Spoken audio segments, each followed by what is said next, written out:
Good morning student.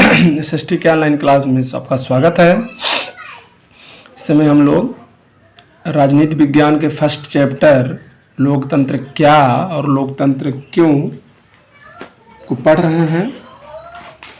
पीछे हम लोगों ने पढ़ा कि लोकतंत्र में क्या क्या चीज़ें आवश्यक होती हैं। स्वतंत्र चुनाव, निष्पक्ष चुनाव होना चाहिए, समय समय पे चुनाव होना चाहिए, बहुत सारी ऐसी बातें हैं जो हम लोगों ने पढ़ा। और हम लोगों ने एक उदाहरण भी समझा कि एक क्लास में मैडम हैं जिनका नाम है मैडम लिंग दो और उनके कुछ बच्चे हैं, और उन्हीं के माध्यम से हम लोगों ने समझा कि किस तरीके से कोई देश कैसे लोकतांत्रिक और कैसे गैर लोकतांत्रिक हो सकता है। लोकतांत्रिक देश वो है जो समय समय पे चुनाव करवाता है, वो भी चुनाव निष्पक्ष और स्वतंत्र रूप से करवाता है, कोई भेदभाव नहीं करता, प्रत्याशियों को और जनता को अपने मत देने का अधिकार और सही कैंडिडेट या प्रतिनिधि चुनने का अधिकार होता है। और जहाँ पे शासक या सरकार वंशानुगत नहीं होती है, जनता के द्वारा चुनी होती है, वही लोकतांत्रिक होता है। और गैर लोकतांत्रिक जो ऐसे सरकार या शासक जो जनता के द्वारा चुने ना जाते हों या सैनिक बल पे या बेईमानी या कह सकते हैं डरा धमका कर अन्य कारणों से सरकार बनाते हैं, ऐसे लोगों को गैर लोकतांत्रिक सरकार कहते हैं। अगला हम लोग का जो आज का टॉपिक है वो है एक व्यक्ति एक वोट।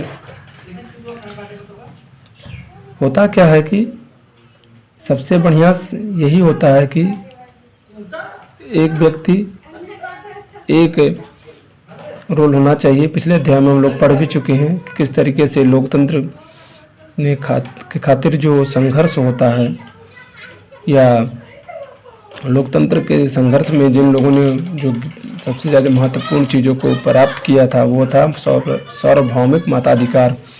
मताधिकार का मतलब कि एक व्यक्ति जो भी 18 या 21 वर्ष की आयु पूरी कर चुका हो, जिस देश में जैसा रूल हो, भारत में तो 18 वर्ष की आयु पूरी कर चुके व्यक्ति और जिसका वोटर लिस्ट में नाम हो वो वयस्क मताधिकार कहलाता है, यानी उसे वोट देने का अधिकार है। वर्तमान में इस स्थिति को वैश्विक स्तर पर मान्यता मिल चुकी है, परंतु एक मतदाता को उसके सार्वजनिक वयस्क मताधिकार से वंचित रखने के भी उदाहरण कम नहीं है। मतदान के अधिकार के संदर्भ में महिला पुरुष, मूल निवासी, विदेशी मूल और अल्पसंख्यक बहुसंख्यक का भेदभाव विभिन्न राष्ट्रों के संविधानों और विभिन्न राष्ट्रों में वर्तमान में भी विद्यमान है। जहाँ एक और मैंने बताया था कि सऊदी अरब में 2015 तक महिलाओं को मत देने का अधिकार से वंचित रखा गया, तो वहीं एस्टोनिया नामक पूर्व सोवियत संघ का जो गणराज्य था में रूसी अल्पसंख्यक के समुदाय को वोट देने का अधिकार नहीं था। ठीक है, मताधिकार का प्रयोग करने में कठिनाई होती थी। ठीक है ना। इसके अतिरिक्त फिजी में जो भारत के मूल निवासी है उन्हें मत देने का महत्व वहाँ के जो मूल निवासी है उनसे कम समझा जाता था, जो गलत है। भारत में ऐसा नहीं है। भारत में चाहे जिस संप्रदाय, जाति, धर्म, लिंग का हो, भारत में एक व्यक्ति एक वोट। इसीलिए भारत में आप लोगों ने देखा होगा कि आप लोगों का जो भी घरों में जिनके वोटर आईडी बने हैं, निर्वाचन कार्ड बना है, उस कार्ड में भारत निर्वाचन आयोग लिख के आता है। ऐसा नहीं लिखते कि हम लोग उत्तर प्रदेश और बस्ती ज़िले के हों तो उत्तर प्रदेश निर्वाचन आयोग लिखा रहता है। ये भारत के संविधान की सबसे अच्छी खूबसूरती है कि भारत का जो संविधान है वो भारत के नागरिकों को एकल नागरिकता प्रदान करता है, यानी आप भारत के नागरिक हैं, बाद में अपने राज्य, अपने ज़िले, अपने गांव के नागरिक हैं। ठीक है ना। और यही सबसे अच्छी खूबसूरती है और ये जो अधिकार है लोगों को संविधान द्वारा प्रदत्त, यही विश्व में भारत को सबसे अलग और सबसे सुंदर बनाता है। वास्तव में लोकतंत्र राजनीतिक समानता के मूल सिद्धांत पर आधारित होना चाहिए। इस प्रकार लोकतंत्र में प्रत्येक वयस्क व्यक्ति को एक वोट होना चाहिए और प्रत्येक वोट का जो मूल्य है वो समान होना चाहिए। अगला जो टॉपिक हम लोग का है वो क्या है? कानून का राज और अधिकारों का आदर। अब कानून का राज मतलब क्या है कि संविधान द्वारा या सरकार द्वारा जो कानून बनाए गए हैं उसका सरकार भी पालन करे और वहाँ की जनता और वहाँ के नागरिक लोग भी पालन करें। यही है कानून का। लोकतंत्र का अंतिम परंतु सबसे महत्वपूर्ण विशेषता यह है कि इस विशेषता में विधि का शासन मतलब कानून का शासन और नागरिक अधिकार सबसे ज़्यादा क्या होते हैं, संरक्षित होते हैं। संरक्षित मतलब सुरक्षित होते हैं। लोकतांत्रिक शासन व्यवस्था में नागरिकों को कुछ मौलिक अधिकार प्रदान किए जाते हैं। भारत में भी 7 मौलिक अधिकार थे, 6 मौलिक अधिकार थे, अब 5 ही रह गए हैं। ठीक है, जो जो संपत्ति का अधिकार था उस मौलिक अधिकार को अब हटा के कानूनी अधिकार कर दिया गया। मौलिक अधिकार जो होता है वो जनजाति व्यक्ति को मिलते हैं, यानी जो भी व्यक्ति जिस देश में रहता है अगर वो उस देश में जन्म लेता है, जैसे उसके माता पिता हैं और उसके अगर बच्चे होते हैं तो उसे जन्म से ही तुरंत उसको वो अधिकार प्राप्त हो जाते हैं। तथा साथ ही साथ अधिकारों के संरक्षण की व्यवस्था की जाती है। जरूरी नहीं कि हर व्यक्ति स्वयं सक्षम हो लड़ाई करने के लिए, मार करने के लिए, बातचीत करने के लिए या और करने कारण। इसीलिए संविधान में लिखित जो मौलिक अधिकार जनता को, लोगों को दिए गए हैं उनके संरक्षण के लिए कानून है। उनके संरक्षण के उल्लंघन करने के लिए संविधान के द्वारा न्यायपालिका के निर्माण किया गया है। न्यायपालिका क्या होती है, जो स्वतंत्र है और उस पर ना सरकार की ना कार्यपालिका की और ना ही विधायिका का कोई हस्तक्षेप रहता है। न्यायपालिका स्वतंत्र है और वो संविधान और भारत के लोगों का संरक्षण करती है, कह सकते हैं एक प्रकार अभिभावक का काम करती है। किसी भी व्यक्ति चाहे वो भारत का निवासी हो या भारत का ना निवासी हो, अगर उसके अधिकारों का हनन होता है तो वो न्यायालय की शरण में जा सकता है। ठीक है ना। इन अधिकारों का मुख्यतः विचार और अभिव्यक्ति यानी स्वतंत्रता का विचार, संघ बनाने का विचार, निर्माण संघ बनाने का, संघ मतलब कि आप किसी कोई ग्रुप बनाना चाहते हैं, चाहे पढ़ाई लिखाई का, चाहे सफाई कर्मी का, चाहे टीचर का, चाहे किसान का, कोई भी संगठन जो हम लोग बनाते हैं वो संगठन की भी संविधान में बातें लिखी गई हैं। ठीक है ना।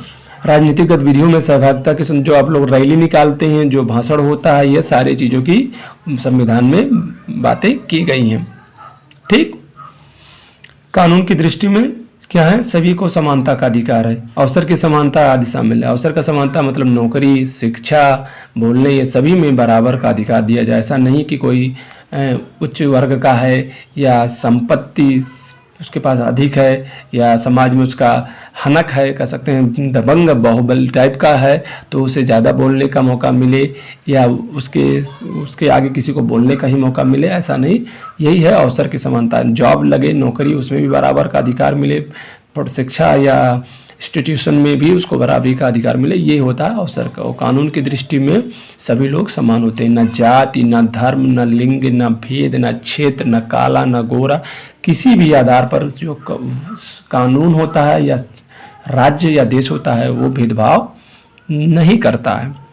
ठीक है ना।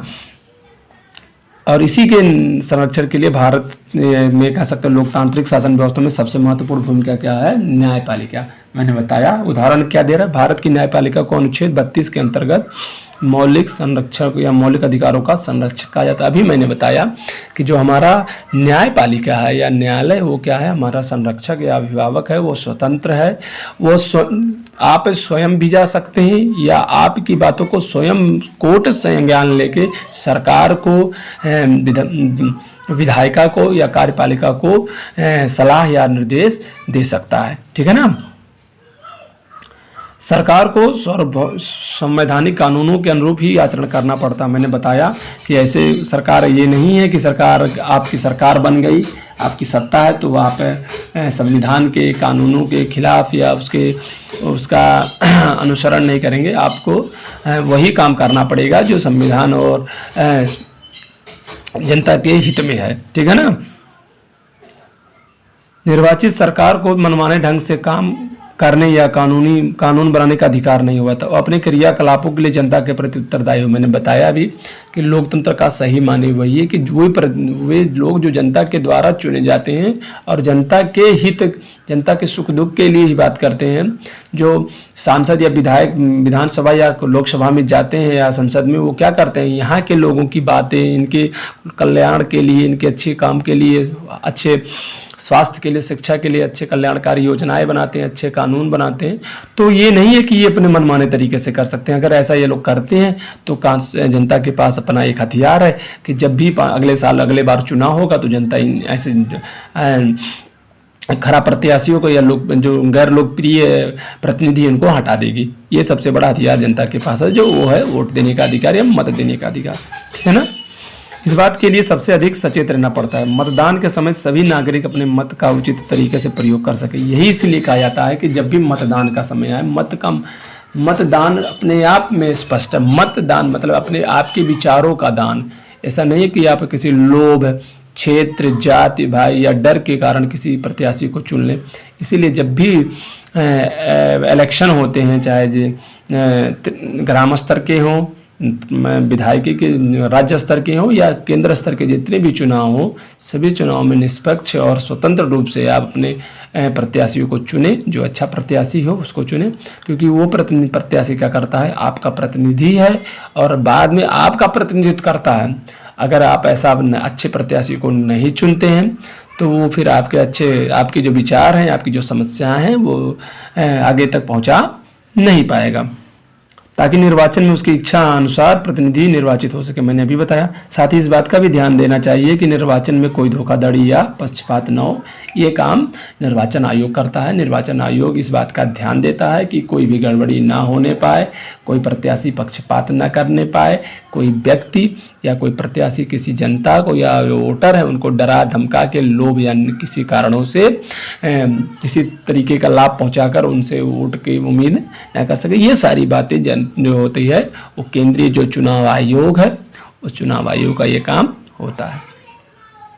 हमारा भी काम होता है। यद्यपि अधिकांश लोकतांत्रिक सरकारें ऐसा करने का प्रयास करती हैं, परंतु कुछ ऐसे भी देश हैं जहां लोकतंत्र के नाम पर मतदान में धांधली करके क्या करते हैं, सत्ता दल अपनी जीत सुनिश्चित करने का प्रयास करते हैं। अनेक देशों में विपक्षी दल ऐसा आरोप लगाते रहते हैं। कुछ हद तक ये बातें सही हैं और कुछ तो लोग हारने के बाद क्या करते हैं, अपना हार की जिम्मेदारी जो सत्ता पक्ष है उसको छोड़ते हैं। लेकिन कुछ बातें भी सत्य हैं। ये देखते क्या है, सत्तारूढ़ पार्टी चुनाव निर्वाचन प्रणाली पर अनियमितता हुई अथवा सत्ता अधिकरणों में चुनाव की निष्पक्षता भंग करने का प्रयास करते। उदाहरण 1980 में जिम्बाब्वे को स्वतंत्रता मिली थी, 1980 में, ठीक है ना, और यह लोकतांत्रिक राष्ट्र बना। जिम्बाब्वे अफ्रीकी नेशनल यूनियन देशभक्त मोर्चा जानू पीएफ के नेता रॉबर्ट मुगाबे को देश का प्रधानमंत्री नियुक्त किया गया। मुगाबे ने 1980 से 2017 तक वहां की सत्ता संभाले रही। इस अवधि के दौरान वहां निर्वाचन भी नियमित रूप से होते रहे और जानू पीएफ को बहुमत मिलता रहा, परंतु निर्वाचन के संपन्न होने मात्र से ही लोकतांत्रिक राष्ट्र की शर्तें पूरी नहीं हो सकती। यानी केवल चुनाव करा लेने से ही लोकतांत्रिक का जो एक पैमाना है उस पर आप खड़े नहीं उतर सकते। जिम्बाब्वे में जो भी हो रहा था वो लोकतांत्रिक व्यवस्था के लिए उचित नहीं था। यद्यपि मुगाबे की लोकप्रियता में कमी नहीं थी, तथापि निर्वाचन में धांधली की जाती थी। मुगाबे सरकार ने विभिन्न अवसरों पर संविधान में क्या किए, परिवर्तन करके राष्ट्रपति के अधिकारों को क्या किया, बढ़ा दिया। जैसे परवेज मुशर्रफ ने 1999 में किया था और उसकी जवाबदेही को क्या किया, कम किया। सरकार विरोधियों पर दमन की नीति अपनाती थी और वहाँ मीडिया को भी स्वतंत्र नहीं था। जो सरकार चाहती थी वही पेडी न्यूज दिखाती थी। सरकार ना तो न्यायपालिका से यानी न्यायपालिका से डरती थी और ना ही वह ऐसे अदालत के फैसलों से डरती थी। जो भी उसके विरुद्ध होते थे वहाँ के न्यायाधीशों को भी मुगाबे के प्रभाव से अछूते नहीं थे। यानी भारत की तरह नहीं था। वहाँ जिम्बाब्वे के जो न्यायालय थे वो भी जो रॉबर्ट मुगाबे जो वहाँ के राष्ट्रपति हुए उनसे डरते थे, ठीक है ना।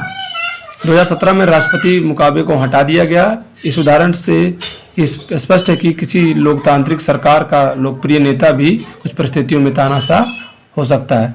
इस प्रकार की कुछ अन्य शर्तें हैं जो चुनाव के पश्चात सरकार चलाने के तौर तरीकों पर लागू होती हैं। कोई भी लोकतांत्रिक सरकार केवल चुनाव जीतने के आधार पर अपनी मनमानी नहीं कर सकती है। बिल्कुल सही है। ऐसी सरकार को कुछ बुनियादी नियमों का पालन करना होता है। सरकार की न केवल जनता के प्रति अपितु अन्य स्वतंत्र अधिकारियों के प्रति भी जवाबदेही होती है। अध्याय 5 में हमें इस संबंध में अधिक जानकारी मिलेगी। इस प्रकार हम लोकतंत्र की चौथी और अंतिम विशेषता को रेखांकित करेंगे। एक लोकतांत्रिक सरकार संवैधानिक कानूनों और नागरिकों को अधिकारों को निर्धारित करने की एक सीमा होती है। ठीक है। अगला जो है टॉपिक हम लोग का है वो है टॉपिक है लोकतंत्र ही क्यों है। अगर लोकतंत्र में इतनी कमियां हैं, लोकतंत्र में खामियां हैं, तो उस लोकतंत्र को ही सारे बहुत से देश के लोग लोकतंत्र प्रणाली को ही क्यों अपनाते हैं, इसको हम लोग अगले वीडियो में पढ़ेंगे बच्चों। धन्यवाद।